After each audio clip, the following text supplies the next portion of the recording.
যাত্রাপুর থানার হাতে আসির হোসেনকে আটক করেছে, যিনি নিদয়ার মেয়ে অপহরণের অভিযোগে অভিযুক্ত। ঘটনার পর তার অঙ্গ সংগঠন এমআরএমও উত্তেজনা সৃষ্টি করেছিল। আসির হোসেন দাবি করেছেন তিনি মেয়েটিকে অপহরণ করেননি। মেরে নিয়েছিলাম। এটা কি 100% শিওর? হ্যাঁ, এটা 100% সত্যি।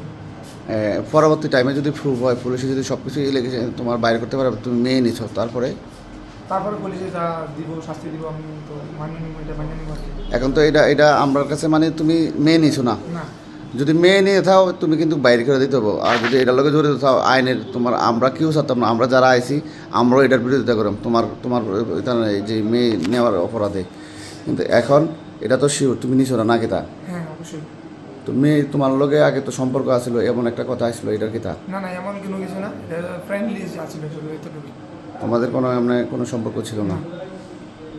ঠিক আছে, এখন তো তোমার এই আরএমএমের পক্ষ থেকে তারা তোমার থানাতে হ্যান্ড ওভার করে হ্যাঁ দিতে আছে। অবশ্যই, আর্মির পক্ষ থেকে আমার এখানে তারা হ্যান্ড ওভার করছে, পুলিশ থানা, কাটালি যাত্রাপুর থানা।